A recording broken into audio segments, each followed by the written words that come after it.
cordial saludo, mi nombre es Sandra Paola López Vargas, pertenezco al grupo número 3 de la asignatura Lectores Autónomos. A través de este video expositivo daré respuesta a los 3 interrogantes planteados por la profesora. Para ello me basaré en la teoría transaccional de la escritora estadounidense Louise Rosenblatt, en la teoría El lector modelo del escritor, filósofo y profesor italiano Umberto Eco, y en la teoría sobre la lectura del escritor y pedagogo colombiano Estanislao Zuleta. A continuación daré respuesta a los 3 interrogantes. El primero es: ¿cuáles son las ideas o conceptos comunes y las diferencias más puntuales entre las 3 teorías? Las ideas o conceptos comunes que desde mi punto de vista se presentan entre las 3 teorías son: las 3 teorías abarcan el tema de la lectura. En primera instancia, la escritora Rosenblatt, en su teoría transaccional, expone que, dado que la lectura es un hecho que ocurre bajo circunstancias especiales, el mismo texto puede ser leído de modo eferente o estético. Además dice que el proceso de lectura indica una actividad organizativa y sintetizadora. Por su parte, Umberto Eco, en su teoría del lector modelo, establece que la lectura que realmente interesa es aquella en la cual del texto puedan darse infinitas interpretaciones. El autor dice que existen, por ejemplo, textos abiertos que admiten innumerables lecturas capaces de proporcionar un goce infinito. Zuleta, en su teoría sobre la lectura, expone que la lectura es el sometimiento de un texto que por sus condiciones de producción y por sus efectos escapa a la propiedad de cualquier autor.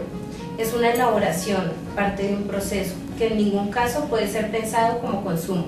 Puede ser lenguaje en que se reconoce una indagación o puede ser neutralizado por una traducción a la ideología dominante, pero no puede ser la apropiación de un saber. Según este autor, hay que dejarse afectar, perturbar, trastornar por un texto del que uno todavía no puede dar cuenta, pero que ya lo conmueve. Hay que ser capaz de habitar largamente en él antes de hablar de él.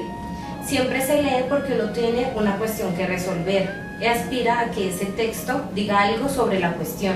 Lo más importante en toda teoría de la lectura es salir de la idea de la lectura como consumo. La otra idea que es común en las 3 teorías es la interpretación del mensaje. Rosenblatt dice que las primeras líneas de cualquier texto son especialmente importantes, en cuanto que señalan un tono, una actitud e indican de modo convencional la postura que deberá tomarse. De la mano de la interpretación llega la cuestión de si el lector elaboró un significado acorde con la probable intención del autor. Y aquí estaríamos entonces pasando de la transacción texto-lector a la relación autor-lector. Eco expone que por muchas que sean las interpretaciones posibles de un texto, lo importante es que unas repercutan sobre las otras de modo tal que no se excluyan, sino que en cambio se refuercen recíprocamente. Además, este autor establece que dentro de la lectura hay que fijar ciertos límites y que con todo la noción de interpretación supone siempre una dialéctica entre la estrategia del autor y la respuesta del lector modelo. Zuleta establece que la lectura requiere la interpretación en el sentido fuerte. Toda lectura es ardua y es un trabajo de interpretación, fundación de un código a partir del texto, no de la ideología dominante preasignada a los términos.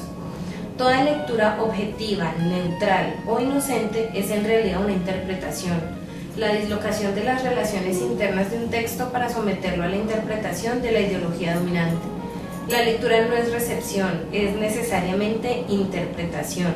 La interpretación no es la simple aplicación de un saber, de un conjunto de conocimientos a un texto, es algo que va más allá, es algo mucho más profundo. Otra idea que coincide en las 3 lecturas es el código. Rosenblatt establece que el concepto transaccional está íntimamente ligado a la comprensión del lenguaje. Tradicionalmente se considera el lenguaje en primer lugar como un sistema o código autónomo, un conjunto de reglas y convenciones arbitrarias a las cuales hablantes y autores echan mano, un instrumento, un código que se imprime en la mente de lectores y oyentes. Eco expone que los códigos del destinatario pueden diferir totalmente o en parte de los códigos del emisor, que el código no es una entidad simple, sino a menudo un complejo sistema de sistemas de reglas, que el código lingüístico no es suficiente para comprender un mensaje lingüístico. Zuleta, por su parte, expone que código quiere decir un término al que el receptor y el emisor asignan un mismo sentido. Sin un término al que se le asigne un mismo sentido no hay mensaje, y por eso, por ejemplo, un hablante de una lengua como chino u otra lengua desconocida no constituye para nosotros un mensaje porque no tenemos un código común. El problema de la lectura es que nunca hay un código común cuando se trata de una buena escritura. Tenemos que descifrar el código de la manera como esa escritura lo revele. La literatura como filosofía imponen un código que hay que definir y el texto lo define como tal. Cada término se define por las relaciones necesarias que tiene con los otros términos. Otra de las ideas es la postura del lector y del escritor. Rosenblatt opina que en la vida real la selección de una postura predominante no es arbitraria, sino que se da en función de las circunstancias, de los motivos del escritor, del tema y de la relación entre escritor y posible lector o lectores. Eco expone que un texto quiere que alguien lo ayude a funcionar. Eco habla de autor y lector como estrategias textuales, pues dentro de un proceso comunicativo consta de un emisor, un mensaje y un destinatario.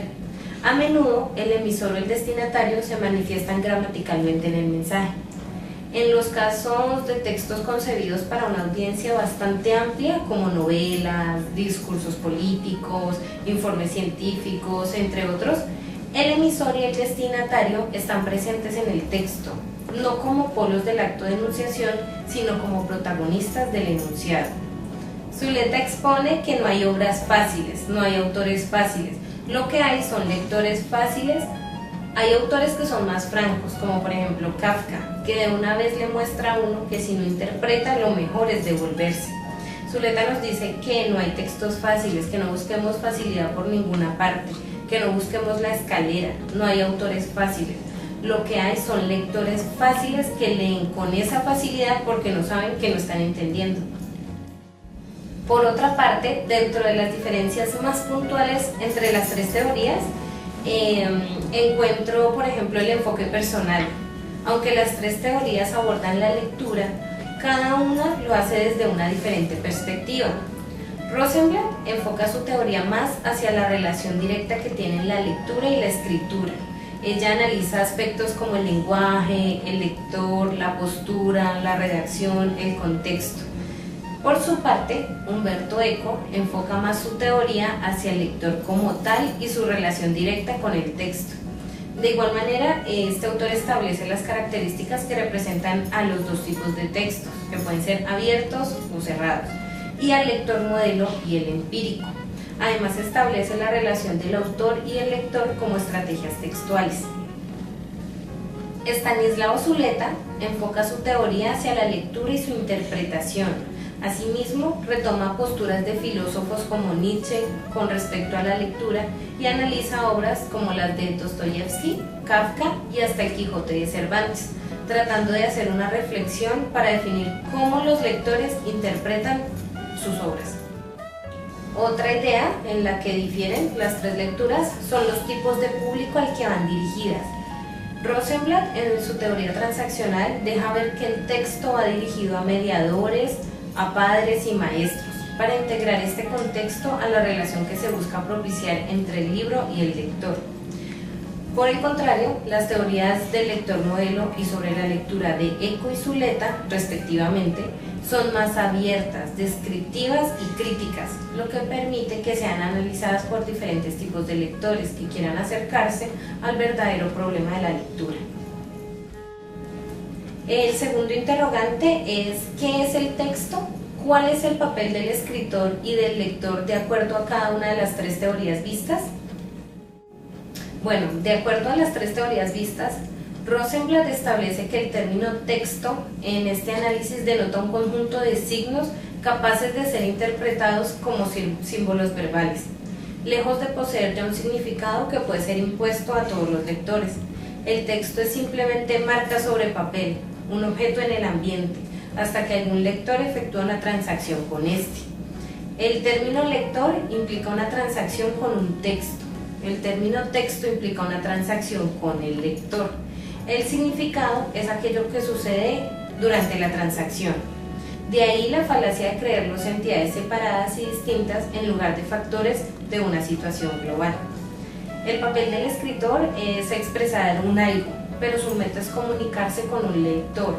El texto está dirigido a otros y por tanto un cierto sentido del lector está implícito en el proceso de lectura, o al menos un cierto sentido del hecho de que el texto siempre atravesará un proceso de lectura. Por otra parte, Umberto Eco establece que el escritor o autor es quien genera o crea el texto y después entrega una variedad de actos de interpretación, como nombra el autor. Un ejemplo es como cuando alguien mete un mensaje en una botella y luego la arroja al mar. Eco además expone que el papel del lector es interpretar todo lo que lee, intenta descubrir lo que el texto, independientemente de la intención de su autor, dice en realidad.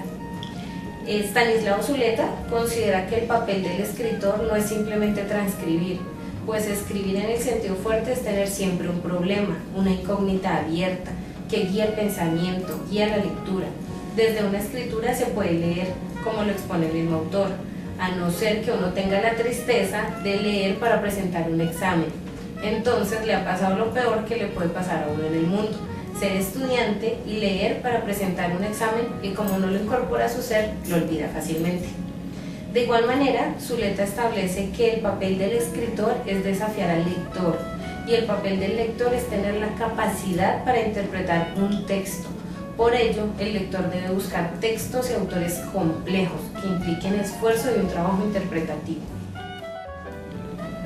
Nuestro tercer interrogante es: observa el video de Gustavo Martín Garzo, titulado Lectura como acogida, y responde qué ideas expresadas por el escritor tienen relación con las teorías vistas en la unidad.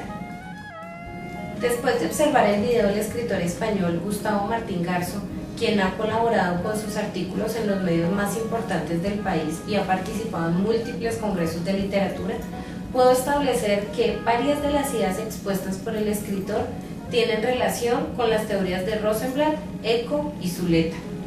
Algunas de dichas ideas son: la gran importancia de la lectura en nuestras vidas para interpretar el mundo que nos rodea. La literatura tiene un lado inquietante, tiene que ver con el secreto, con lo más hondo, lo más escondido que hay en cada uno de nosotros.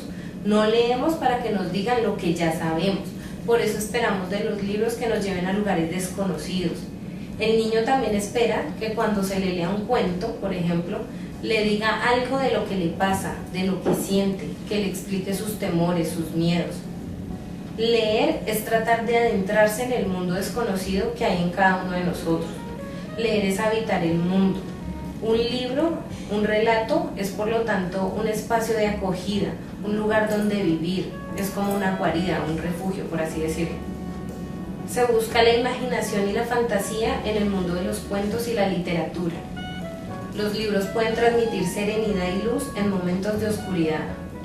Se le deben contar al niño historias reales, no historias tontas o banales. El niño siempre espera que el adulto le hable de sus temores, de sus angustias, de sus deseos y de sus miedos.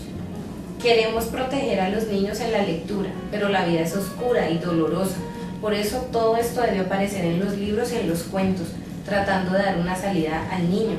Por ello, inclusive, existe la exigencia del final feliz, que es inherente a los cuentos. Sin embargo, al niño hay que explicarle que la vida es extraña, que se va a encontrar con momentos muy complicados, muy duros, pero que todos los problemas se pueden resolver y se puede salir adelante.